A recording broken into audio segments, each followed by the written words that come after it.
ਜਿਹੀ ਸਤਿ ਸ੍ਰੀ ਅਕਾਲ ਸਭ ਨੂੰ ਜੀਨ ਵਕਤ ਆ ਅਪਡੇਟ ਕੈਲੀਫੋਰਨੀਆ ਪ੍ਰੋਗਰਾਮ ਲੈ ਕੇ ਹਾਜ਼ਰ ਹਾਂ ਮੈਂ ਰਾਜਕਨਵੀਰ ਸਿੰਘ ਜੁੜ ਚੁੱਕੇ ਨੇ ਇਸ ਟਾਈਮ ਹਰਜੋਤ ਸਿੰਘ ਖਾਲਸਾ ਜੀ ਸਵਾਗਤ ਹੈ ਸਤਿ ਸ੍ਰੀ ਅਕਾਲ।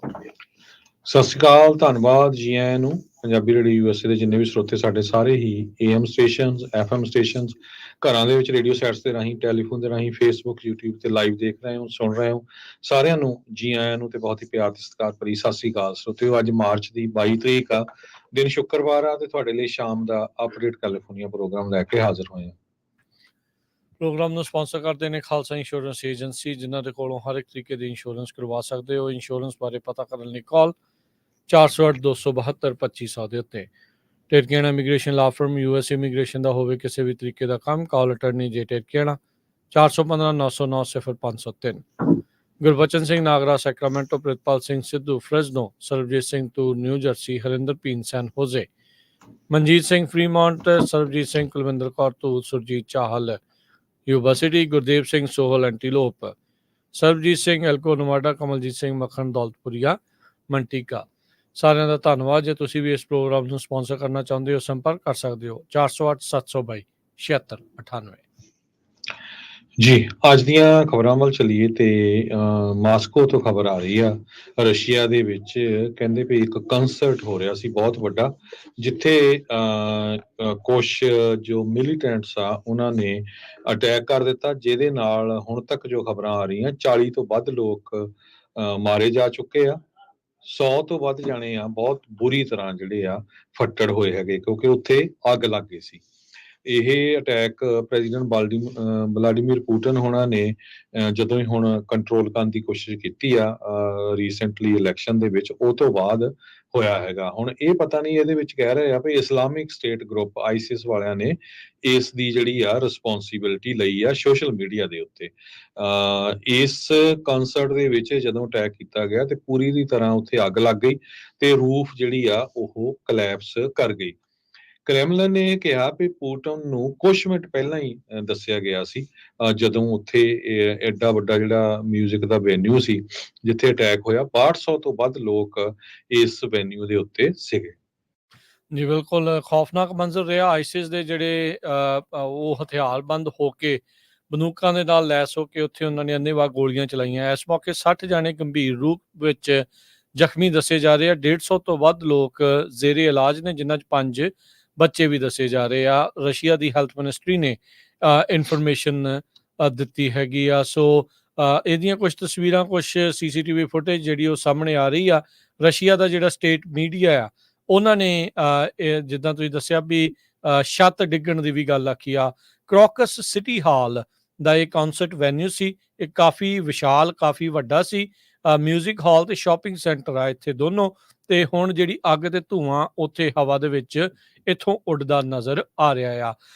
ਜਿਹੜੀ ਅਚੰਭੇ ਦੀ ਗੱਲ ਇਹ ਵੀ ਹੈ ਹਰਜੋਤ ਸਿੰਘ ਜੀ, US ਦੀ ਅੰਬੈਸੀ ਮਾਸਕੋ ਦੇ ਵਿੱਚ ਉਹਨਾਂ ਨੇ ਬੀਤੇ ਦਿਨਾਂ ਦੇ ਵਿੱਚ ਅਮਰੀਕੀਆਂ ਨੂੰ ਜਿਹੜੇ ਉੱਥੇ ਰਹਿ ਰਹੇ ਸੀ ਉਹਨਾਂ ਨੂੰ ਇਸ ਇੰਟੈਲੀਜੈਂਸ ਦੇ ਆਧਾਰ ਦੇ ਉੱਤੇ ਉਹਨਾਂ ਕਨਸਰਟਸ ਦੇ ਵਿੱਚ ਜਾਣ ਤੋਂ ਰੋਕਿਆ ਸੀਗਾ।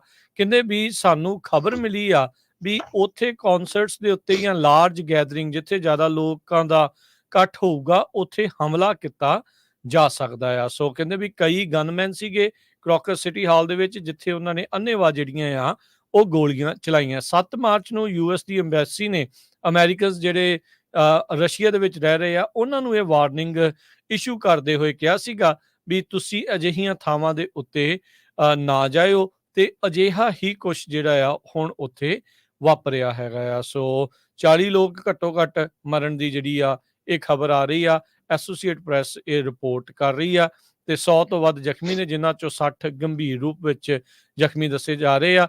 ਵਾਈਟ ਹਾਊਸ ਦੇ national security advisor John Karbi ਉਹਨਾਂ ਨੇ ਕਿਹਾ ਆ ਵੀ ਬਹੁਤ ਹੀ ਮਾੜੀ ਜਿਹੜੀ ਇਹ ਗੱਲ ਆ ਤੇ ਦੇਖਿਆ ਨਹੀਂ ਜਾ ਰਿਹਾ ਜੋ ਇਸ ਟਾਈਮ ਉੱਥੇ ਵਾਪਰ ਰਿਹਾ ਆ। ਤੇ ਸਾਡੇ ਜਿਹੜੇ ਥਾਟਸ ਆ ਉਹ ਪਰਿਵਾਰਕ ਮੈਂਬਰਾਂ ਦੇ ਨਾਲ, ਉਹ ਪੀੜਤਾਂ ਦੇ ਨਾਲ ਹੈਗੇ ਆ ਜੋ ਕਿ ਇਸ ਟਾਈਮ ਇਸ ਸ਼ੂਟਿੰਗ ਅਟੈਕ ਦਾ ਜਿਹੜੇ ਪੀੜਤ ਆ ਉਹ ਬਣੇ ਆ। ਜੀ ਬਿਲਕੁਲ, ਇਸ ਤੋਂ ਪਹਿਲਾਂ ਵੀ ਰਸ਼ੀਆ ਦੇ ਵਿੱਚ ਇਦਾਂ ਦੇ ਅਟੈਕ ਹੋਏ ਆ। ਅਕਤੂਬਰ 2002 ਦੇ ਵਿੱਚ ਚੈਚਨੀਆ ਤੋਂ ਜੋ ਮਿਲੀਟੈਂਟਸ ਆ ਉਹਨਾਂ ਨੇ 800 ਲੋਕਾਂ ਨੂੰ ਹੋਸਟੇਜ ਬਣਾ ਲਿਆ ਸੀ। ਬਾਅਦ ਦੇ ਵਿੱਚ ਰਸ਼ੀਆ ਦੀਆਂ ਸਪੈਸ਼ਲ ਫੋਰਸਿਸ ਨੇ ਉੱਥੇ ਵੀ ਉਹ ਮਾਸਕੋ ਦਾ ਥੀਏਟਰ ਹੀ ਸੀਗਾ, ਉਸ ਬਿਲਡਿੰਗ ਦੇ ਵਿੱਚ ਅਟੈਕ ਕੀਤਾ। 129 ਹੋਸਟੇਜਸ ਤੇ 41 ਚੇਚਨ ਦੇ ਜਿਹੜੇ ਫਾਈਟਰ ਆ ਉਹ ਮਰ ਗਏ ਸੀ। ਇਸ ਤੋਂ ਬਾਅਦ 2004 ਦੇ ਵਿੱਚ 30 ਦੇ ਕਰੀਬ ਜਿਹੜੇ ਚੈਚਨੀਆਂ ਦੇ ਮਿਲੀਟੈਂਟਸ ਆ ਉਹਨਾਂ ਨੇ ਇੱਕ ਸਕੂਲ ਨੂੰ ਬੈਸਲਨ ਏਰੀਏ 'ਚ ਟੇਕ ਓਵਰ ਕਰ ਲਿਆ ਸੀ ਤੇ ਜਦੋਂ ਉਹ ਸੀਜ਼ ਐਂਡ ਹੋਇਆ 330 ਲੋਕ ਮਾਰੇ ਗਏ, ਜਿਹਦੇ ਚੋਂ ਅੱਧੇ ਤੋਂ ਵੱਧ ਜਿਹੜੇ ਸੀ ਉਹ ਬੱਚੇ ਸੀ। ਜੀ, ਅਗਲੀ ਗੱਲ ਕਰੀਏ, ਗਵਰਨਰ ਨਿਊਸਮ ਨੇ state of emergency southern California ਦੇ ਵਿੱਚ ਉਸ ਨੂੰ ਹੋਰ ਵਧਾ ਦਿੱਤਾ ਆ। ਪ੍ਰੈਜ਼ੀਡੈਂਸ਼ੀਅਲ ਮੇਜਰ ਡਿਜ਼ਾਸਟਰ ਡੈਕਲੇਰੇਸ਼ਨ ਦੀ ਵੀ ਇਹਨਾਂ ਨੇ ਮੰਗ ਕੀਤੀ ਆ। ਫਰਵਰੀ ਮਹੀਨੇ ਦੇ ਵਿੱਚ ਆਏ ਵਿੰਟਰ ਸਟਾਰਮ ਦੇ ਕਰਕੇ ਜਿਹੜੇ ਹੜ੍ਹ ਦੀਆਂ ਸਥਿਤੀਆਂ, ਮਡ ਸਲਾਈਡਸ ਆਈਆਂ ਸੀ, ਉਸ ਕਰਕੇ ਇਹ ਸਾਰਾ ਕੁਝ ਕੀਤਾ ਗਿਆ ਆ। ਇਸ ਪ੍ਰੋਕਲਾਮੇਸ਼ਨ ਦੇ ਤਹਿਤ Alameda, Butte, Glenn Lake, Mendocino, Monterey, Sacramento, San Francisco, Santa Cruz, Sonoma ਤੇ ਸਟਰ ਕਾਉਂਟੀ ਜਿਹੜੀ ਇਸ ਦੇ ਵਿੱਚ ਕਵਰ ਹੋਵੇਗੀ। ਇਸ ਤੋਂ ਪਹਿਲਾਂ ਲਾਸ ਐਂਜਲਸ, ਔਰੇਂਜ, ਰਿਵਰਸਾਈਡ, ਸੈਨ ਬਰਨਾਰਡੀਨੋ, ਸੈਨ ਡਿਏਗੋ, ਸੈਨ Louis Obispo, Santa Barbara counties ਨੂੰ ਹੀ ਇਸ ਪ੍ਰੋਕਲਾਮੇਸ਼ਨ ਦੇ ਵਿੱਚ ਫਰਵਰੀ ਵਿੱਚ ਇਨਕਲੂਡ ਕੀਤਾ ਗਿਆ ਸੀਗਾ। ਇਹ ਜਨਵਰੀ 23 ਨੂੰ ਇਹ ਡੈਕਲੇਰੇਸ਼ਨ ਇਸ਼ੂ ਕੀਤੀ ਗਈ ਸੀ। ਕਹਿੰਦੇ ਵੀ ਇਸ ਡੈਕਲੇਰੇਸ਼ਨ ਜੇ ਅਪਰੂਵ ਹੋ ਜਾਂਦੀ ਆ, ਜਿਹੜੀ ਪ੍ਰੈਜ਼ੀਡੈਂਸ਼ੀਅਲ ਮੇਜਰ ਡਿਜ਼ਾਸਟਰ ਡੈਕਲੇਰੇਸ਼ਨ ਆ, ਉਹਦੇ ਨਾਲ ਬਹੁਤ ਸਾਰੇ ਜਿਹੜੇ ਫੈਡਰਲ ਫੰਡਸ ਆ ਉਹ ਸਟੇਟ ਨੂੰ ਮਿਲਣਗੇ ਤੇ ਉਹ ਐਮਰਜੈਂਸੀ ਰਿਸਪੌਂਸ ਤੇ ਰਿਕਵਰੀ ਕਾਸਟ ਦੇ ਵਿੱਚ ਉਹਨਾਂ ਦੀ ਵਰਤੋਂ ਕਰ ਸਕਣਗੇ। ਕਹਿੰਦੇ ਵੀ ਇਸ ਰਾਸ਼ੀ ਦੇ ਨਾਲ ਬਹੁਤ ਸਾਰੀਆਂ ਕਾਉਂਟੀਜ਼ ਨੂੰ ਫਾਇਦਾ ਜਿਹੜਾ ਹੋ ਸਕਦਾ ਹੈ ਰਿਕਵਰੀ ਕਰਨ ਦੇ ਲਈ। ਉੱਦਾਂ ਦੇਖਿਆ ਜਾਵੇ ਤਾਂ ਅੱਜ ਆਉਂਦੇ ਇਸ ਵੀਕਐਂਡ ਦੇ ਵਿੱਚ ਇੱਕ ਹੋਰ ਸਟਾਰਮ ਸਦਰਨ ਕੈਲੀਫੋਰਨੀਆ ਦੇ ਵਿੱਚ ਆਵੇਗਾ, ਜਿਸ ਵਿੱਚ ਮੀਂਹ ਕਿਤੇ ਕਿਤੇ ਪਊਗਾ, ਪਰ ਬਹੁਤਾ ਪਹਾੜਾਂ ਦੇ ਵਿੱਚ ਬਰਫ਼ ਪੈਣ ਦੀ ਕਿਆਸ ਰਹੀ ਦੱਸੀ ਜਾ ਰਹੀ ਆ। ਜੀ, ਅਗਲੀ ਵਾਰ ਵਾ ਚਲੀਏ, ਕੈਲੀਫੋਰਨੀਆ ਦੇ ਜਿਹੜੇ ਡੈਮੋਕ੍ਰੇਟਸ ਆ ਉਹਨਾਂ ਨੂੰ ਇੱਕ ਬਹੁਤ ਵੱਡੀ ਪ੍ਰੋਬਲਮ ਆ ਇਸ ਇਲੈਕਸ਼ਨ ਦੇ ਵਿੱਚ। ਕਿਸ ਤਰ੍ਹਾਂ ਜੋ ਸਮੈਸ਼ ਐਂਡ ਗ੍ਰੈਬ ਤੇ ਇੰਨੀ ਜ਼ਿਆਦਾ ਰੀਟੇਲ ਦੀ ਥੈਫਟ ਹੋ ਰਹੀ, ਚੋਰੀ ਹੋ ਰਹੀ ਆ, ਤੇ ਉਸ ਨੂੰ ਕੰਟਰੋਲ ਕੀਤਾ ਜਾਵੇ ਤੇ ਪ੍ਰੋਗਰੈਸਿਵ ਪਾਲਿਸੀ ਨੂੰ ਵੀ ਕਿਸ ਤਰ੍ਹਾਂ ਨਾਲ ਦੀ ਨਾਲ ਜਿਹੜਾ ਰੱਖਿਆ ਜਾਵੇ। ਇਹ ਉਹਨਾਂ ਦੇ ਉੱਤੇ ਬਹੁਤ ਵੱਡਾ ਪ੍ਰੈਸ਼ਰ ਹੈਗਾ ਆ। ਬਹੁਤ ਸਾਰੇ ਜਿਹੜੇ ਟੌਪ ਦੇ ਡੈਮੋਕ੍ਰੇਟ ਲੀਡਰਸ ਆ ਉਹਨਾਂ ਨੇ ਇਹ ਕਿਹਾ ਆ ਵੀ ਜਿਹੜੀਆਂ ਪ੍ਰੋਗਰੈਸਿਵ ਪਾਲਿਸੀ ਜਿੱਦਾਂ ਪ੍ਰੋਪੋਜੀਸ਼ਨ 47 ਆ ਜੋ 60% ਲੋਕਾਂ ਨੇ ਅਪਰੂਵ ਕੀਤੀ ਸੀ 2014 ਚ, ਉਸ ਨੂੰ ਰਿਪੀਲ ਕਰਨਾ ਚਾਹੀਦਾ ਹੈਗਾ ਆ। ਜਦ ਕਿ ਗਵਰਨਰ ਗੈਬਨ ਨਿਊਸਮ ਉਹਨਾਂ ਨੇ ਕਿਹਾ ਸੀ ਵੀ ਇਹ ਮੈਂ ਲੈ ਕੇ ਆਇਆ, ਇਹਦੇ ਨਾਲ ਬਹੁਤ ਫਾਇਦਾ ਹੋਊਗਾ। ਹੁਣ ਇਹ ਸਾਰਿਆਂ ਦੇ ਸਾਹਮਣੇ ਇਹ ਆ ਗਿਆ ਵੀ ਕਿਸ ਤਰ੍ਹਾਂ ਜਿਹੜਾ ਆ ਲੋਕ ਅੱਕੇ ਪਏ ਹੈਗੇ ਆ। ਕੈਲੀਫੋਰਨੀਆ ਰਿਟੇਲਰਸ ਐਸੋਸੀਏਸ਼ਨ ਨੇ ਇਹ ਕਿਹਾ ਵੀ ਜਿਹੜੀ ਕੈਲੀਫੋਰਨੀਆ ਸਟੇਟ ਆ ਉਹ ਜਿਹੜਾ ਡਾਟਾ ਵੀ ਸ਼ੇਅਰ ਕਰਦੀ ਆ ਉਹ ਰੋਂਗ ਕਰਦੀ ਹੈਗੀ ਆ, ਉਹ ਪੂਰੀ ਇਨਫੋਰਮੇਸ਼ਨ ਦਿੰਦੀ ਨਹੀਂ ਹੈ। ਅਰਬਨ ਏਰੀਆ ਜਿੱਦਾਂ ਵੇ ਏਰੀਆ ਤੇ ਲਾਸ ਐਂਜਲਸ ਆ, ਉੱਥੇ 2021 ਤੇ 2022 ਚ ਬਹੁਤ ਜ਼ਿਆਦਾ ਸ਼ਾਪ ਲਿਫਟਿੰਗ ਦਾ ਜਿਹੜਾ ਵਾਧਾ ਹੋਇਆ। Public policy institute of California ਜੋ ਕ੍ਰਾਈਮ ਡਾਟਾ ਕਲੈਕਟ ਕਰਦਾ, ਉਹਨਾਂ ਦੇ ਮੁਤਾਬਕ ਇਹ ਦੱਸਿਆ ਹੈਗਾ। 2019 ਤੋਂ ਬਾਅਦ ਕਮਰਸ਼ੀਅਲ ਬਰਗਲਰੀਜ਼, ਰੋਬਰੀਜ਼ ਇਹ ਬਹੁਤ ਜ਼ਿਆਦਾ ਵੱਧ ਗਈਆਂ ਹੈਗੀਆਂ। ਕੈਲੀਫੋਰਨੀਆ ਇਸ ਟਾਈਮ ਦੇ ਉੱਤੇ $267 ਮਿਲੀਅਨ ਸਪੈਂਡ ਵੀ ਕਰ ਰਿਹਾ ਲੋਕਲ ਲਾ ਇਨਫੋਰਸਮੈਂਟ ਏਜੰਸੀਜ਼ ਤੇ, ਤਾਂ ਕਿ ਜ਼ਿਆਦਾ ਪੈਟਰੋਲ ਕੀਤਾ ਜਾਵੇ, ਸਰਵੇਲੈਂਸ ਇਕਵਿਪਮੈਂਟ ਜਾਂ ਹੋਰ ਐਕਟੀਵਿਟੀਜ਼ ਕੀਤੀਆਂ ਜਾਣ ਤਾਂ ਕਿ ਚੋਰੀ ਜਿਹੜੀ ਆ ਉਹ ਰੋਕੀ ਜਾ ਸਕੇ। ਇਸ ਟਾਈਮ ਦੇ ਉੱਤੇ ਵੀ ਬਹੁਤ ਵੱਡੀ ਡਰਾਈਵ ਚੱਲ ਰਹੀ ਆ ਉਸ ਨੂੰ ਰਿਪੀਲ ਕਰਨ ਦੇ ਲਈ, ਸਿਗਨੇਚਰ ਡਰਾਈਵ ਆ, ਤੇ ਜੇ 1 ਮਿਲੀਅਨ ਸਿਗਨੇਚਰ ਇਕੱਠੇ ਹੋ ਜਾਂਦੇ ਆ ਤੇ ਫਿਰ ਨਵੰਬਰ ਦੇ ਵਿੱਚ ਇਹ ਬੈਲਟ ਦੇ ਉੱਤੇ ਫੇਰ ਆਊਗਾ। ਉਹਦੇ ਬਾਰੇ ਆਪਾਂ ਪਹਿਲਾਂ ਵੀ ਤੁਹਾਡੇ ਨਾਲ ਡਿਸਕਸ ਕਰ ਚੁੱਕੇ ਆ ਵੀ ਕਿਹੜੀਆਂ ਜਿਹੜੀਆਂ ਚੀਜ਼ਾਂ ਆ ਉਹ ਅਮੈਂਡ ਕਰਨ ਦੀ ਜਿਹੜੀ ਆ ਕੋਸ਼ਿਸ਼ ਕਰ ਰਹੇ ਹੈਗੇ ਆ। ਪਰ ਓਵਰਆਲ ਜਿਹੜੀ ਸਿਚੁਏਸ਼ਨ ਆ ਉਹ ਡੈਮੋਕ੍ਰੇਟਸ ਨੂੰ, ਹੁਣ ਬਹੁਤ ਸਾਰੇ ਜਿਹੜੇ ਖੁਦ ਡੈਮੋਕ੍ਰੇਟ ਆ ਉਹ ਅਪਸੈਟ ਹੋਏ ਪਏ ਹੈਗੇ ਆ ਇਸ ਇਸ਼ੂ ਨੂੰ ਲੈ ਕੇ। ਜੀ, ਕੱਲ ਜਦੋਂ ਆਪਾਂ ਖਬਰ ਕੀਤੀ ਸੀ ਸੈਕਰਾਮੈਂਟੋ ਲਾਈਟ ਰੇਲ ਸਟੇਸ਼ਨ ਦੇ ਉੱਤੇ ਹੋਈ ਸ਼ੂਟਿੰਗ ਨੂੰ ਲੈ ਕੇ, ਇਸ ਵਿੱਚ ਅਜੇ ਵੀ ਮੈਨ ਹੰਟ ਜਾਰੀ ਆ। 2 ਕਥਿਤ ਤੌਰ ਦੇ ਉੱਤੇ ਜਿਨ੍ਹਾਂ ਨੇ ਗੋਲੀकांड ਨੂੰ ਉੱਥੇ ਅੰਜਾਮ ਦਿੱਤਾ ਆ, ਜਿਸ ਵਿੱਚ ਇੱਕ ਜਾਣੇ ਦੀ ਮੌਤ ਹੋਈ ਹੈ ਤੇ 2 ਹੋਰ ਜ਼ਖਮੀ ਹੋਏ ਆ। 2 ਸਸਪੈਕਟਡ ਗਨਮੈਨ, ਉਹਨਾਂ ਦੀ ਪੁਲਿਸ ਭਾਲ ਕਰ ਰਹੀ ਆ। ਅਖੀਰਲੀ ਵਾਰ ਉਹਨਾਂ ਨੂੰ ਜਿਹੜੇ ਕਾਲੇ ਰੰਗ ਦੀ ਜਿਹੜੀ ਹੁੱਡੀ ਤੇ ਜਿਹੜਾ ਮਾਸਕ ਆ ਉਹ ਪਾਏ ਦੇਖਿਆ ਗਿਆ ਸੀਗਾ। ਸੋ ਇਹ ਜਿਹੜੀ ਸਥਿਤੀ ਉੱਥੇ ਬਣੀ ਪਈ ਆ। ਸੋ 3:15 ਵਜੇ ਇਹ ਸ਼ੂਟਿੰਗ ਹੋਈ ਸੀ, ਜਿੱਥੇ ਇੱਕ ਮੌਕੇ ਦੇ ਉੱਤੇ ਹੀ ਬੰਦੇ ਦੀ ਮੌਤ ਹੋ ਗਈ ਸੀਗੀ। ਸੋ ਅਲਟੀਮੇਟ ਫਿਟਨੈਸ ਦਾ ਜਿਹੜਾ ਓਨਰ ਆ ਉਸਨੇ ਉੱਥੇ ਨਿਊਜ਼ ਵਾਲਿਆਂ ਨਾਲ ਗੱਲ ਕਰਦੇ ਹੋਏ ਕਿਹਾ ਵੀ ਘੱਟੋ ਘੱਟ 10 ਗੋਲੀਆਂ ਉਹਨਾਂ ਨੂੰ ਜਿਹੜੀਆਂ ਉਹ ਸੁਣੀਆਂ। ਉਸ ਤੋਂ ਬਾਅਦ ਦੇ ਵਿੱਚ ਇੱਕ ਜਾਣੇ ਨੇ ਕਾਰ ਜੈਕਿੰਗ ਕੀਤੀ ਬੰਦੂਕ ਦੀ ਨੋਕ ਦੇ ਉੱਤੇ ਤੇ ਫਿਰ ਉੱਥੋਂ ਫਰਾਰ ਹੋ ਗਏ। ਫੋਲਸਮ ਬੁਲੇਵਾਰਡ ਦੇ ਉੱਤੇ ਇਹ ਸਾਰੀ ਘਟਨਾ ਵਾਪਰੀ ਸੀ। ਇਹਦੇ ਕਰਕੇ ਫੀਬੀ ਹਰਸਟ ਐਲੀਮੈਂਟਰੀ ਸਕੂਲ ਉਸ ਦਾ ਜਿਹੜਾ ਆਫਟਰ ਸਕੂਲ ਪ੍ਰੋਗਰਾਮ ਆ ਉਸ ਨੂੰ ਲੋਕਡਾਊਨ ਦੇ ਉੱਤੇ ਕਰਨਾ ਪੈ ਗਿਆ ਸੀ। ਅਗਲੀ ਖਬਰ ਵੱਲ ਚਲੀਏ। ਇੱਕ 30 ਸਾਲਾਂ ਦੀ ਬੀਬੀ ਜਿਹੜੀ ਆ ਉਹ ਮਿਸਿੰਗ ਸੀ। ਕੈਰੋਲਿਨ ਮੀਸਟਰ ਹਾਈਕਰ ਸੀ। ਕਾਰਮਲ ਵਾਲਾ ਜੋ ਏਰੀਆ ਆ ਇੱਥੇ ਉਹ ਹਾਈਕ ਕਰਦੀ ਸੀ ਤੇ ਪਤਾ ਚੱਲਿਆ ਵੀ ਹੁਣ ਉਸ ਦੀ ਜਿਹੜੀ ਬੋਡੀ ਆ ਉਹ ਅੱਜ ਸਵੇਰੇ 10:45 ਤੇ ਇੱਕ ਵਾਟਰਫਾਲ ਦੇ ਬਾਟਮ ਤੋਂ ਲੱਭੀ ਗਈ ਹੈਗੀ ਆ। ਮੋਨਰੇ ਕਾਉਂਟੀ ਦੇ ਸ਼ੈਰਿਫ ਆਫਿਸ ਨੇ ਇਹ ਕਿਹਾ ਕੋਈ ਫਾਉਲ ਪਲੇ ਨਹੀਂ ਲੱਗਦਾ ਇਹਦੇ ਵਿੱਚ। ਉਸ ਦੀ ਜਿਹੜੀ ਮੌਤ ਆ ਉਹ ਇਸ ਤਰ੍ਹਾਂ ਹੀ ਲੱਗਦਾ ਆ ਵੀ ਉਹ ਬਹੁਤ ਉਚਾਈ ਤੋਂ ਡਿੱਗੀ ਆ ਤੇ ਜਿਹਦੇ ਨਾਲ ਉਹਦੇ ਸੱਟਾਂ ਲੱਗ ਗਈਆਂ ਤੇ ਉਹਦੀ ਜੋ ਆ ਮੌਤ ਹੋ ਗਈ ਹੈਗੀ ਆ। ਤੇ ਸਾਰਾ ਜ਼ੈਨ ਮਾਊਂਟੇਨ ਸੈਂਟਰ ਜੋ ਹੈਗਾ ਆ ਇੱਥੇ ਉਹ ਹਾਈਕਿੰਗ ਕਰ ਰਹੀ ਸੀ ਕਾਰਮਲ ਵੈਲੀ ਦੇ ਵਿੱਚ ਤੇ 18 ਮਹੀਨਿਆਂ ਤੋਂ ਇਸ ਏਰੀਏ 'ਚ ਰਹਿ ਰਹੀ ਸੀ ਤੇ ਘਰੋਂ ਜੋ ਆ ਉਹ ਵਰਕ ਫਰੋਮ ਹੋਮ ਵੀ ਕਰਦੀ ਸੀਗੀ। ਸੋ ਬਹੁਤ ਵੱਡੀ ਜਿਹੜੀ ਆ ਮੈਨਹੰਟ ਵੀ ਉਹਦੀ ਹੋਈ ਸੀ, ਲੱਭਣ ਦੀ ਕੋਸ਼ਿਸ਼ ਕੀਤੀ ਗਈ ਸੀ ਕਿੱਥੇ ਆ, ਪਰ ਅੱਜ ਉਹਦੀ ਜਿਹੜੀ ਬੋਡੀ ਆ ਉਹ ਕਾਰਮਲ ਵਾਲਾ ਏਰੀਆ ਆ ਉੱਥੇ ਲੱਭੀ ਗਈ ਹੈਗੀ। ਬੇ ਏਰੀਆ ਤੇ ਕੈਲੀਫੋਰਨੀਆ ਦੇ ਵਿੱਚ ਹਜ਼ਾਰਾਂ ਹੀ ਜਿਹੜੀਆਂ ਜੌਬਸ ਆ ਫਰਵਰੀ ਮਹੀਨੇ ਦੇ ਵਿੱਚ ਉੱਡ ਗਈਆਂ। ਇਹ ਦੱਸਿਆ ਜਾ ਰਿਹਾ ਹੈ। 9 ਕਾਉਂਟੀ ਇਸ ਇਲਾਕੇ ਦੇ ਵਿੱਚ 4200 ਜੌਬਸ ਫਰਵਰੀ ਮਹੀਨੇ 'ਚ ਗਈਆਂ ਆ ਤੇ ਓਵਰਆਲ ਕੈਲੀਫੋਰਨੀਆ ਦੇ ਵਿੱਚ ਕਹਿੰਦੇ ਵੀ ਕਈ ਥਾਵਾਂ ਦੇ ਉੱਤੇ ਜੌਬ ਗੇਨਸ ਹੋਏ ਆ ਕੁਛ ਕੁ ਦੇ ਵਿੱਚ, ਪਰ ਓਵਰਆਲ 3400 ਜੌਬਸ ਪਿਛਲੇ ਮਹੀਨੇ 'ਚ ਕੈਲੀਫੋਰਨੀਆ ਨੈਗੇਟਿਵ ਦੇ ਵਿੱਚ ਗਿਆ ਆ। 6ਵਾਂ ਲਗਾਤਾਰ ਇਹ ਮਹੀਨਾ ਬਣਿਆ ਆ ਸੂਬੇ ਦੇ ਵਿੱਚ ਜਿੱਥੇ ਸੈਟਬੈਕ ਦੇਖਿਆ ਗਿਆ ਆ ਇੰਪਲੋਇਮੈਂਟ ਗੇਨਸ ਨੂੰ ਲੈ ਕੇ। ਬੇ ਏਰੀਏ ਤੇ ਸਟੇਟ ਦੀ ਜਿਹੜੀ ਇਕੋਨਮੀ ਆ ਉਹ ਇਸ ਟਾਈਮ ਸਟਰਗਲ ਕਰ ਰਹੀ ਆ।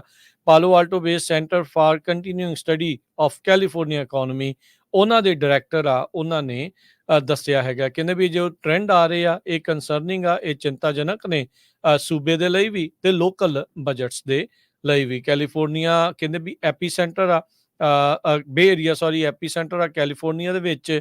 ਜੋ ਵੀ ਹਿਲਜੁਲ ਇੱਥੇ ਹੁੰਦੀ ਆ ਉਹਦੇ ਨਾਲ ਪੂਰੇ ਸੂਬੇ ਦੇ ਉੱਤੇ ਅਸਰ ਜਿਹੜਾ ਓਵਰਆਲ ਪੈਂਦਾ ਹੈਗਾ ਆ। ਸੋ ਈਸਟ ਵੇ ਦੇ ਵਿੱਚ ਹੀ ਇਕੱਲੇ 2400 ਜੌਬਸ ਇਸ 42 ਦੇ ਵਿੱਚੋਂ ਲੂਜ਼ ਹੋਈਆਂ ਆ। ਸੈਨ ਫਰਾਂਸਿਸਕੋ ਸੈਨ ਮਟੇਓ ਕਾਉਂਟੀ 'ਚ 1000 ਜੌਬ ਲੂਜ਼ ਹੋਈ ਆ। ਅਗਲੀ ਖਬਰ ਵੱਲ ਚਲੀਏ। FBI ਨੇ ਇਹ ਕਿਹਾ ਆ ਵੀ ਇੱਕ ਕੈਲੀਫੋਰਨੀਆ ਬਾਉਂਡ ਜੋ ਅਲਾਸਕਾ 에ਅਰਲਾਈਨ ਦੀ ਫਲਾਈਟ ਸੀਗੀ ਉਹਦੇ ਜਿਹੜੇ ਪੈਸੇਂਜਰਸ ਆ ਉਹ ਵਿਕਟਮ ਆਫ ਕ੍ਰਾਈਮ ਜਿਹੜੇ ਉਹਨਾਂ ਵੱਲੋਂ ਦੱਸੇ ਜਾ ਰਹੇ ਆ। ਅਲਾਸਕਾ 에ਅਰਲਾਈਨ ਬੋਇੰਗ 737 ਮੈਕਸ 9 ਇਹ ਮਿਡ ਏਅਰ ਦੇ ਵਿੱਚ ਬਲੋ ਆਊਟ ਹੋਈ ਸੀ ਜਨਵਰੀ ਦੇ ਵਿੱਚ ਤੇ ਇਹਦੇ ਸਬੰਧ ਦੇ ਵਿੱਚ ਅਟਾਰਨੀ ਮਾਰਕ ਲਿੰਡਕੁਇਸਟ ਆ ਜੋ ਬਹੁਤ ਸਾਰੇ ਪੈਸੇਂਜਰਸ ਨੂੰ ਰਿਪਰੈਜ਼ੈਂਟ ਕਰ ਰਹੇ ਆ ਅਲਾਸਕਾ 에ਅਰਲਾਈਨ ਦੀ ਫਲਾਈਟ 1282 ਦੇ ਅਗੇਂਸਟ। ਉਹਨਾਂ ਨੇ CNN ਦੇ ਨਾਲ ਵੀ ਗੱਲ ਕੀਤੀ ਆ ਤੇ FBI ਆਫਿਸਰਸ ਜੋ ਸਿਆਟਲ ਦੇ ਆ ਉਹਦੇ ਵਿੱਚ ਵੀ ਉਹਦੇ 'ਚ ਇਹ ਕਿਹਾ ਗਿਆ ਆ ਵੀ ਜੋ ਵਿਕਟਮਸ ਆ ਉਹ ਪੋਸੀਬਲ ਵਿਕਟਮ ਆਫ ਕ੍ਰਾਈਮ ਹੈਗੇ ਆ। ਇਹ ਤੇ ਕਹਿੰਦੇ ਜਿਹੜੇ ਮੇਰੇ ਕਲਾਇੰਟ ਆ ਉਹ ਇਹ ਵੈਲਕਮ ਕਰਦੇ ਆ। ਡਿਪਾਰਟਮੈਂਟ ਆਫ ਜਸਟਿਸ ਇਸ ਦੀ ਜਿਹੜੀ ਆ ਇਨਵੈਸਟੀਗੇਸ਼ਨ ਕਰ ਰਹੀ ਆ ਤੇ ਅਸੀਂ ਪੂਰੀ ਅਕਾਊਂਟੇਬਿਲਟੀ ਜੋ ਆ ਉਹ ਮੰਗਦੇ ਹੈਗੇ ਆ। ਅਟਾਰਨੀ ਰੋਬਰਟ ਕਲਿਫਰਡ ਜੋ ਆ ਉਹ ਬਹੁਤ ਸਾਰੇ ਪਰਿਵਾਰਾਂ ਨੂੰ ਰਿਪਰੈਜ਼ੈਂਟ ਕਰਦੇ ਆ 2019 ਦੇ ਜੋ ਕ੍ਰੈਸ਼ ਵਿਕਟਮਸ ਹੈਗੇ ਆ ਬੋਇੰਗ 737 ਮੈਕਸ ਜੈਟ ਦੇ, ਜਿਸ ਨੂੰ ਇਥੀਓਪੀਅਨ 에ਅਰ ਜੋ ਆ ਉਹ ਰਨ ਕਰ ਰਹੀ ਸੀ ਤੇ ਉਹਦੇ ਵਿੱਚ ਅਮਰੀਕਨ ਲੋਕ ਵੀ ਕਾਫੀ ਸੀਗੇ ਉਸ ਟਾਈਮ ਦੇ ਉੱਤੇ ਤੇ ਮਿਡ ਏਅਰ ਜੋ ਆ ਇਹ ਬਲੋ ਆਊਟ ਹੋ ਗਈ ਸੀ। ਅਗਲੀ ਗੱਲ ਕਰਦੇ ਜਾਈਏ। ਮਾਰਟੀਨੇਜ਼ ਦਾ ਇੱਕ ਬੰਦਾ ਉਸ ਨੇ ਆਪਣੇ ਡੀਲ ਦੇ ਤਹਿਤ ਪਲੀ ਡੀਲ ਦੇ ਤਹਿਤ 31 ਸਾਲ ਦੀ ਜਿਹੜੀ ਸਜ਼ਾ ਆ ਉਸ ਨੂੰ ਮੰਨ ਲਿਆ ਆ। ਡਿਲਨ ਬੇਕਰ ਮਾਰਟੀਨੇਜ਼ ਦਾ ਰਹਿਣ ਵਾਲਾ 2021 ਦੇ ਵਿੱਚ ਉਸ ਘਟਨਾ ਦੇ ਦੌਰਾਨ 18 ਸਾਲਾਂ ਦਾ ਸੀ ਜਦ ਇਸ ਨੇ 25 ਸਾਲਾਂ ਦੀ ਕੰਕੜ ਦੇ ਰਹਿਣ ਵਾਲੀ ਸਟੇਸੀ ਕੌਰਲੀ ਨੂੰ ਗੋਲੀ ਦੇ ਨਾਲ ਮਾਰ ਦਿੱਤਾ। ਇਹ ਇੱਕ ਰੋਡ ਰੇਜ ਸ਼ੂਟਿੰਗ ਪੁਲਿਸ ਨੇ ਦੱਸੀ ਆ। ਬੇਕਰ ਨੇ ਹੁਣ ਕੋਈ ਵੀ ਕੰਟੈਸਟ ਆਪਣੇ ਜਿਹੜੇ ਵੋਲੰਟੀਅਰ ਮੈਨਸਲੌਟਰ ਦੇ ਚਾਰजेस ਦੇ ਵਿੱਚ ਪਲੀ ਨਹੀਂ ਕੀਤਾ ਹੈਗਾ ਤੇ use of fire arm in exchange ਦੇ ਮਾਮਲੇ ਦੇ ਵਿੱਚ ਹੁਣ 31 ਸਾਲ ਤੇ 4 ਮਹੀਨੇ ਦੀ ਸਜ਼ਾ ਇਹ ਕੱਟੇਗਾ। 17 ਜੂਨ 2021 ਦੀ ਰਾਤ ਨੂੰ 11 ਵਜੇ ਕੌਰਲੀ ਨੂੰ ਇਸ ਬੰਦੇ ਨੇ ਗੋਲੀ ਜਿਹੜੀ ਉਹ ਮਾਰ ਦਿੱਤੀ ਸੀ ਵਾਲਨਟ ਕ੍ਰੀਕ ਦੇ ਵਿੱਚ ਨਰਦਰਨ ਕੈਲੀਫੋਰਨੀਆ ਬੁਲੇਵਾਰਡ ਤੇ ਵੈਲੀ ਰੋਡ ਦੇ ਉੱਤੇ। ਇਹ ਡੋਰਡੈਸ਼ ਦਾ ਡਰਾਈਵਰ ਸੀਗਾ ਤੇ ਰੋਡ ਰੇਜ ਦੇ ਵਿੱਚ ਇਸ ਨੇ ਇਹ ਗੋਲੀਆਂ ਜਿਹੜੀਆਂ ਉਸ ਬੀਬੀ ਦੇ ਉੱਤੇ ਜਿਹੜੀਆਂ ਉਹ ਚਲਾ ਦਿੱਤੀਆਂ। ਸੋ ਬੜੀ ਇਹ ਮੰਦਭਾਗੀ ਘਟਨਾ ਵਾਪਰੀ ਆ। ਕਹਿੰਦੇ ਵੀ ਬੀਬੀ ਨੇ ਇਹਨੂੰ ਮਿਡਲ ਫਿੰਗਰ ਰੇਜ਼ ਕੀਤੀ ਸੀ, ਪਰ ਇਹ ਆਪਾ ਹੀ ਜਿਹੜਾ ਇਹ ਖੋ ਬੈਠਾ ਤੇ ਇਹਨੇ ਜਿਹੜੇ ਉਹਦੇ ਮੂਹਰੇ ਆ ਕੇ ਜਿਹੜੀਆਂ ਉਹ ਗੋਲੀਆਂ ਚਲਾ ਦਿੱਤੀਆਂ, ਜਿਸ ਤੋਂ ਬਾਅਦ ਦੇ ਵਿੱਚ ਉਸ ਦੀ ਮੌਤ ਹੋ ਗਈ ਤੇ ਹੁਣ ਨੋ ਕੰਟੈਸਟ ਪਲੀ ਕਰਦੇ ਹੋਏ 31 ਸਾਲ ਦੀ ਸਜ਼ਾ ਭੁਗਤਣ ਦੇ ਲਈ ਇਹ ਤਿਆਰ ਆ। ਅਗਲੀ ਖਬਰ ਵੱਲ ਚੱਲੀਏ। ਨਾਰਥ ਬਾਉਂਡ I-5 ਜੋ ਹਾਈਵੇ ਹੈਗਾ ਆ ਸੈਕਰਾਮੈਂਟੋ ਕਾਉਂਟੀ ਦੇ ਵਿੱਚ, ਉਸ ਨੂੰ ਕਲੋਜ਼ ਕੀਤਾ ਗਿਆ ਆ ਬਿਕੋਜ਼ ਆਫ ਸਿੰਕਹੋਲ। ਕੈਲੀਫੋਰਨੀਆ ਦੇ ਡਿਸਟ੍ਰਿਕਟ 10 ਦੀ ਜਿਹੜੀ ਆ ਡਿਸਟ੍ਰਿਕਟ 10 ਆ, ਉੱਥੋਂ ਇਹ ਨਿਊਜ਼ ਆ ਰਹੀ ਹੈਗੀ ਆ। Sinkhole second lane north of twin cities road, ਜਿੱਥੇ ਕਾਲਟ੍ਰੇਨ ਨੇ ਦੱਸਿਆ ਵੀ ਉਸ ਲੇਨ ਨੂੰ ਕਲੋਜ਼ ਕੀਤਾ ਗਿਆ ਆ ਤੇ ਟ੍ਰੈਫਿਕ ਥਾਰਟਨ ਰੋਡ ਤੱਕ ਬਹੁਤ ਬੈਕਅਪ ਹੈਗਾ ਆ ਤੇ ਉਹ ਲੋਕਾਂ ਨੂੰ ਕਹਿ ਰਹੇ ਆ ਵੀ ਜੋ ਹਾਈਵੇ 5 ਤੇ ਜਾ ਰਹੇ ਹੈਗੇ ਆ, ਕਾਫੀ ਜ਼ਿਆਦਾ ਜਿਹੜਾ ਉੱਥੇ ਡਿਲੇ ਹੋ ਸਕਦਾ ਹੈ। ਜੀ, ਅਗਲੀ ਜਿਹੜੀ ਹਰਜੋਤ ਸਿੰਘ ਜੀ ਖਬਰ ਤੋਂ ਪਹਿਲਾਂ ਦੱਸਦੇ ਜਾਈਏ, ਪੰਜਾਬੀ ਰੇਡੀਓ USA ਦੀ ਟੀਮ ਗੁਰਦੁਆਰਾ ਸਾਹਿਬ ਸਿੱਖ ਸੁਸਾਇਟੀ ਸੈਕਰਾਮੈਂਟੋ ਬ੍ਰੈਡਸ਼ਾਹ ਗੁਰੂ ਘਰ ਉੱਥੇ ਪਹੁੰਚ ਚੁੱਕੀ ਆ। ਦੂਜਾ ਹੋਲੇ ਮਹੱਲੇ ਦਾ ਜਿਹੜਾ ਨਗਰ ਕੀਰਤਨ ਸਜਾਇਆ ਜਾਣਾ ਹੈ ਆਉਂਦੇ ਐਤਵਾਰ ਨੂੰ, ਉੱਥੇ ਵੀ ਮੌਜੂਦ ਹੋਊਗੀ ਤੇ ਆਲਰੇਡੀ ਪੰਜਾਬੀ ਰੇਡੀਓ USA ਦੇ YouTube ਚੈਨਲ ਦੇ ਉੱਤੇ ਉੱਥੋਂ ਦੇ ਅੰਦਰ ਦੇ ਸਮਾਗਮ ਦਾ ਸਿੱਧਾ ਪ੍ਰਸਾਰਣ ਤੁਸੀਂ ਸੁਣ ਦੇਖ ਸਕਦੇ ਆ। ਪੰਥ ਪ੍ਰਸਿੱਧ ਕੀਰਤਨੀਏ ਢਾਡੀ ਜਿਹੜੇ ਆ ਇਹਨਾਂ ਸਮਾਗਮਾਂ ਦੇ ਵਿੱਚ ਪਹੁੰਚੇ ਹੋਏ ਆ। ਜਿਹੜੇ ਵੀ ਸਾਡੇ ਸੁਣਨ ਵਾਲੇ ਆ, ਦੇਖਣ ਵਾਲੇ ਆ, ਉਹਨਾਂ ਨੂੰ ਜ਼ਰੂਰ ਬੇਨਤੀ ਕਰਦੇ ਆ ਪੰਜਾਬੀ ਰੇਡੀਓ USA ਦੇ YouTube ਚੈਨਲ ਦੇ ਉੱਤੇ ਜਾ ਕੇ ਸਬਸਕ੍ਰਾਈਬ ਕਰ ਲਓ, ਫੋਲੋ ਕਰ ਲਓ ਚੈਨਲ ਨੂੰ ਤੇ ਉੱਥੇ ਜਾ ਕੇ ਤੁਸੀਂ ਉਸ ਸਮਾਗਮਾਂ ਦਾ ਸਿੱਧਾ ਪ੍ਰਸਾਰਣ ਦੇਖ ਸਕਦੇ ਹੈਗੇ ਜੀ। ਸਾਡੇ ਟੀਮ ਦੇ ਮੈਂਬਰਾਂ ਨੂੰ ਵੀ ਤੁਸੀਂ ਕੱਲ ਸ਼ਾਮ ਨੂੰ ਤੇ ਪਰਸੋਂ ਨੂੰ ਸਾਰਾ ਦਿਨ ਐਤਵਾਰ ਨੂੰ ਉੱਥੇ ਮਿਲ ਸਕਦੇ ਹੋ ਤੇ ਆਪਾਂ ਬੂਥ ਵੀ ਲਾਵਾਂਗੇ ਤੇ ਤੁਹਾਨੂੰ ਦੱਸਾਂਗੇ ਵੀ ਕਿੱਥੇ ਕਰਕੇ ਜਿਹੜਾ ਬੂਥ ਆ ਉਹ ਲੱਗਾ ਹੋਇਆ ਹੈਗਾ। ਸੋ ਹੁਣ ਆਪਾਂ ਸਟਾਕ ਮਾਰਕੀਟ ਦੀ ਗੱਲ ਕਰਦੇ ਜਾਈਏ। ਜੀ ਬਿਲਕੁਲ ਜੀ, ਕੁਝ ਕੁ ਦਿਨ ਚੜ੍ਹਾਈ ਤੋਂ ਬਾਅਦ ਚ ਅੱਜ ਵੀਕਐਂਡ ਤੋਂ ਪਹਿਲਾਂ ਸ਼ੁੱਕਰਵਾਰ ਦੀ ਕਲੋਜ਼ਿੰਗ ਦੇ ਉੱਤੇ ਡਾਓ ਜੋਨਸ ਦੇ ਵਿੱਚ ਗਿਰਾਵਟ ਦਰਜ ਕੀਤੀ ਗਈ ਵੱਡੀ 300 ਤੇ 5 ਪੁਆਇੰਟ ਡਿੱਗ ਕੇ 39,476 ਦੇ ਉੱਤੇ ਮਾਰਕੀਟ ਬੰਦ ਹੋਈ। ਡਾਓ ਜੋਨ ਇੱਕ ਟਾਈਮ ਦੇ ਉੱਤੇ 40,000 ਦੇ ਪਾਰ ਵੀ ਜਿਹੜਾ ਉਹ ਪਹੁੰਚਣ ਹੀ ਵਾਲਾ ਸੀ, ਪਰ ਪਿੱਛੇ ਜਿਹੜਾ ਆ ਉਹ ਅੱਜ ਰਹਿ ਗਿਆ। S&P 7 ਪੁਆਇੰਟ ਘਟ ਕੇ 5234, ਨੈਸਡੈਕ 27 ਪੁਆਇੰਟ ਵੱਧ ਕੇ 16,429 ਤੇ ਬੰਦ ਹੋਇਆ। ਸੋਨੇ ਦਾ ਭਾਅ 2100 ਤੇ $67 ਪ੍ਰਤੀ ਆਉਂਸ, ਕੱਚੇ ਤੇਲ ਦੀ ਕੀਮਤ $81 ਪ੍ਰਤੀ ਬੈਰਲ, 10 ਈਅਰ ਯੀਲਡ 4.2% ਦੇ ਉੱਤੇ ਰਹੀ। ਕ੍ਰਿਪਟੋ ਕਰੰਸੀ 'ਚ ਬਿਟਕੋਇਨ 63,600 ਤੇ ਇਥੀਰੀਅਮ $3322 ਦੇ ਬਰਾਬਰ ਚੱਲ ਰਿਹਾ।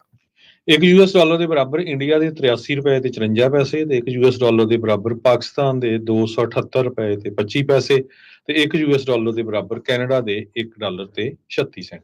ਇੱਥੇ ਪ੍ਰੋਗਰਾਮ ਦੀ ਸਮਾਪਤੀ ਆ। ਮੇਰੇ ਰਾਜਕਰਮਜੀਤ ਸਿੰਘ ਵੱਲੋਂ ਤੇ ਹਰਜੋਤ ਸਿੰਘ ਵੱਲੋਂ ਤੁਹਾਨੂੰ ਸਭ ਨੂੰ ਪਿਆਰ ਸਤਿਕਾਰ ਸੈਨਿਕੀ ਜਿਹੀ ਸਤਿ ਸ੍ਰੀ ਅਕਾਲ। ਜਿਹਨੇ ਵਾਸਤੇ ਰਹੋ, ਹੱਸਦੇ ਖੇਲਦੇ ਰਹੋ, ਸੁਣਦੇ ਰਹੋ, ਦੇਖਦੇ ਰਹੋ ਪੰਜਾਬੀ ਰੇਡੀਓ USA।